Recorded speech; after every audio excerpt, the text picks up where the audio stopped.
আমি দেলোয়ার হোসেন সাঈদী সাহেবের ব্যাপারে একটা কথা আপনাদের বলি। সাঈদীর প্রশংসা করলেন ক্ষমতাসীন আওয়ামী লীগের একজন এমপি। আমেরিকা থেকে দেওয়া ছেলের ফেসবুক পোস্টের পর খুলনায় তার মাকে গ্রেপ্তারের ঘটনায় উদ্বেগ প্রকাশ করেছে অ্যামনেস্টি। মাওলানা দেলোয়ার হোসেন সাঈদী সিস্টেমেটিক কিলিংয়ের শিকার। দেলোয়ার রাজাকার বলে ওই এলাকায় একজন রাজাকার ছিল, যার এই অপরাধগুলো ছিল, কিন্তু এই দেলোয়ার হোসেন সাঈদী যে তিনি নন এটি প্রমাণ করে গিয়েছে। আসসালামু আলাইকুম সুপ্রিয় দর্শক বন্ধুরা, অবশেষে আল্লামা দেলোয়ার হোসেন সাঈদীকে নিয়ে প্রশংসা করলেন আওয়ামী লীগের একজন এমপি। দর্শক বন্ধুরা, যেখানে আল্লামা দেলোয়ার হোসেন সাঈদীকে নিয়ে শোক প্রকাশ করার কারণে প্রায় 3 শতাধিক ছাত্রলীগের নেতাকর্মীদেরকে ছাত্রলীগ থেকে বহিষ্কার করা হয়েছে, সেখানে আওয়ামী লীগের এমপির এই সকল প্রশংসনীয় কথাগুলোকে কেন্দ্র করে এবার সারা দেশে আলোচনা এবং সেই সাথে সাধারণ মানুষেরা সেই এমপিকে নিয়ে প্রশংসায় বাসছে। তো দর্শক বন্ধুরা, অন্যদিকে আল্লামা দেলোয়ার হোসেন সাঈদীকে নিয়ে বিদেশে বসে সেলে পোস্ট করেছিলেন, কিন্তু মাকে গ্রেফতার করা হয়েছে দেশে। আর সেই সকল বিষয়গুলোকে কেন্দ্র করে এবার অ্যামনেস্টি ইন্টারন্যাশনাল আন্তর্জাতিক মানবাধিকার সংস্থা থেকে এমন একটি বার্তা দিয়েছে বাংলাদেশের সরকারের উপর, এবং সেই সাথে সেই ঘটনাকে কেন্দ্র করে অত্যন্ত চমৎকার কিছু প্রতিবেদন প্রকাশ করেছে। তো দর্শক বন্ধুরা, অবশেষে শেষ পর্যন্ত সেই সকল ঘটনাকে কেন্দ্র করে এবার অন্যদিকে মুড় ঘুরতে যাচ্ছে। তো দর্শক বন্ধুরা, অন্যদিকে আল্লামা দেলোয়ার হোসেন সাঈদী একজন নির্দোষ ব্যক্তি হিসাবে অবশেষে প্রমাণিত হয়েছেন, এবং সেই সকল প্রমাণ অত্যন্ত চমৎকারভাবে সেই জেনারেল প্রকাশ করেছেন। তো দর্শক বন্ধুরা, চলুন আমরা সেই সকল বিষয়গুলো পরিপূর্ণ জেনে নেই। অবশ্যই ধৈর্য সহকারে পুরো ভিডিওটি দেখবেন, তাহলে এই সকল বিষয়গুলো পরিপূর্ণ বুঝতে পারবেন।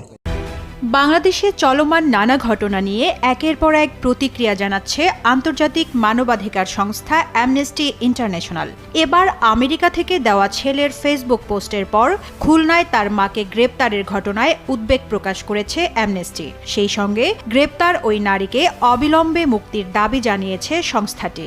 গত 20 আগস্ট আমেরিকায় পিএইচডি গবেষক বুয়েটের সাবেক শিক্ষার্থী তানজিলুর রহমান 71-এ মানবতাবিরোধী অপরাধে আমৃত্যুদণ্ডিত জামায়াতে ইসলামীর নেতা দেলোয়ার হোসেন সাঈদীকে নিয়ে ফেসবুকে পোস্ট করেছিলেন।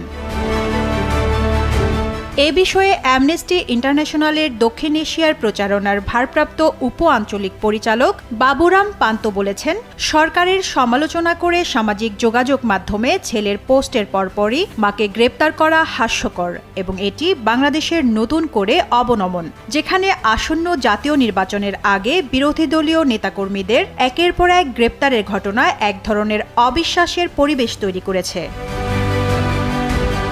বাবুরাম পান্ত আরও বলেছেন, বাংলাদেশ সরকারকে অবশ্যই অবিলম্বে আনিশা সিদ্দিকাকে মুক্তি দিতে হবে, অথবা আন্তর্জাতিক মান অনুযায়ী তাকে একটি স্বীকৃত অপরাধের জন্য অভিযুক্ত করতে হবে। একই সঙ্গে ভিন্নমত প্রকাশকারীদের নির্বিচারে আটক করার প্রবণতা বন্ধ করতে হবে, কারণ ভিন্ন রাজনৈতিক মতামত রাখা এবং প্রকাশ করা কোনো অপরাধ নয়।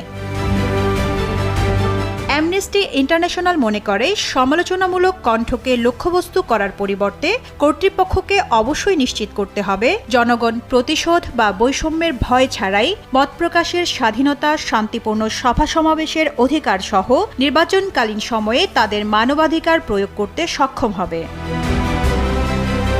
এর আগে গত 20 আগস্ট খুলনার খালিশপুর থানা পুলিশ অন্তর্ঘাতমূলক ষড়যন্ত্র করার জন্য সমবেত হওয়ার অভিযোগে আনিসা সিদ্দিকা সহ 3 জনকে গ্রেপ্তার করে। তবে গ্রেপ্তার নারীর স্বামী আলমগীর শিকদারের দাবি, তার স্ত্রী কোনো রাজনৈতিক দলের সঙ্গে সম্পৃক্ত নন। তার ছোট ছেলে তানজিলুর রহমান আমেরিকায় পিএইচডি গবেষণারত এবং বুয়েটের সাবেক শিক্ষার্থী। আমেরিকায় বসে ফেসবুকে পোস্ট দেওয়ায় খুলনায় তার মাকে গ্রেপ্তার করা হয়েছে। একই সঙ্গে 2 জন ভাড়াটিয়া প্রতিবাদ করতে আসায় তাদের বিশেষ ক্ষমতা আইনে গ্রেপ্তার দেখানো হয়েছে। পরে গত মঙ্গলবার 54 বছর বয়সী ওই নারীকে খুলনা সিএমএম তরিকুল ইসলামের আদালতে নেওয়া হলে আদালত তার জামিন নামঞ্জুর করে কারাগারে পাঠান। সিস্টেমেটিক কিলিংয়ের শিকার। দেলোয়ার রাজাকার বলে ওই এলাকায় একজন রাজাকার ছিল, যার এই অপরাধগুলো ছিল, কিন্তু এই দেলোয়ার হোসেন সাঈদী যে তিনি নন এটি প্রমাণ করে গিয়েছেন মেজর জিয়া। মাওলানা দেলোয়ার হোসেন সাঈদী শুধু একজন বিশ্ববরেণ্য ইসলামী চিন্তাবিদই নন, তাকে রাজনৈতিকভাবে যত বিতর্কের কথাই বলা হোক না কেন, বিশ্বের মানবাধিকার সংগঠন এবং জুডিশিয়াল অর্গানাইজেশনস এই কথা বারবার বলেছে যে এটা আইডেন্টিটি, মিস্টেকেন আইডেন্টিটি। কারণ দেলোয়ার রাজাকার বলে ওই এলাকায় একজন রাজাকার ছিল, যার এই অপরাধগুলো ছিল, কিন্তু এই দেলোয়ার হোসেন সাঈদী যে তিনি নন এটি প্রমাণ করে গিয়েছেন মেজর জিয়া নিজে তিনি সুন্দরবন এলাকায় মুক্তিযুদ্ধের কমান্ডার ছিলেন। আমি মনে করি মুক্তিযুদ্ধের প্রকৃত মুক্তিযোদ্ধারা ইতিহাস রচনা না করে যারা মুক্তিযুদ্ধ থেকে হাজার মাইল দূরে ছিলেন, জাফর ইকবাল এবং শাহরিয়ার কবির পাকিস্তানি ক্যান্টনমেন্টে মুরগি সাপ্লাই করেছিলেন এবং এই যে জাফর ইকবাল সাহেব তিনি পূর্ণবয়স্ক হওয়ার পরেও 23-24 বছরের আমি তাগড়া দেলোয়ার হোসেন সাঈদী সাহেবের ব্যাপারে একটা কথা আপনাদের বলি। মানবতা বিরোধী অপরাধের দায়ে আমৃত্যু কারাদণ্ডপ্রাপ্ত জামায়াত নেতা দেলোয়ার হোসাইন সাঈদীর মৃত্যুতে সামাজিক যোগাযোগ মাধ্যমে শোক প্রকাশ করায় ছাত্রলীগে বহিষ্কারের হিড়িক পড়েছে। এ নিয়ে দলের ভেতরে বাইরে যখন আলোচনা সমালোচনার ঝড় বইছে, তখন সাঈদীর প্রশংসা করলেন ক্ষমতাসীন আওয়ামী লীগের একজন এমপি।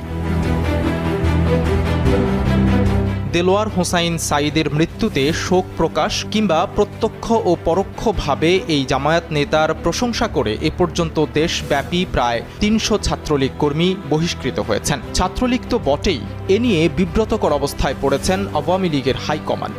এমন সময় দলের সংসদ সদস্যের মুখে সাঈদীর প্রশংসামূলক বক্তব্য ভাইরাল হয়ে পড়েছে সোশ্যাল মিডিয়ায়। সাঈদীর প্রশংসা করে বক্তব্য দেওয়া আওয়ামী লীগের এই এমপির নাম মোহাম্মদ আনোয়ারুল আজিম আনার। তিনি ঝিনাইদহ 4 আসনের সংসদ সদস্য। বুধবার রাতে ঝিনাইদহের কালীগঞ্জ উপজেলা কৃষক লীগের আয়োজনে উপজেলা শহরের বৈশাখী তেল পাম্পের সামনে 15 ও 21 আগস্ট নিহতদের স্মরণসভায় বক্তব্য দিতে গিয়ে সাঈদীর প্রশংসা করেন তিনি। ক্ষমতাসীন দলের এমপি আনোয়ারুল আজিম আনার ওই বক্তব্যে বলেন, দেলোয়ার হোসেন সাঈদীকে সম্মান জানাই। উনি সুবক্তা ছিলেন, সুন্দর করে কথা বলতেন, অনেক জ্ঞানী মানুষ ছিলেন উনি। আমি দেলোয়ার হোসেন সাঈদী সাহেবের ব্যাপারে একটা কথা আপনাদের বলি। পেপার পত্রিকা পড়বেন, আলোকে জানার চেষ্টা করেন। ওনার বাণী তো বেশি দূরে না, প্রেস প্রমোশন, তাই উনি কিন্তু দেলোয়ার হোসেন সাঈদী ছিলেন না। আল্লামা দেলোয়ার হোসেন সাঈদী ওনার উপাধি দিয়ে বলা হয়, উনি কিন্তু আগে এই নামে কিন্তু ছিলেন না। এখন যতই দেলোয়ার হোসেন সাঈদী হোক না কেন, আমরা তাকে সম্মান জানাই। উনি ভালো, বেশ সুরালো, ভালো বক্তা, তাই না, অনেক জ্ঞানী মানুষ।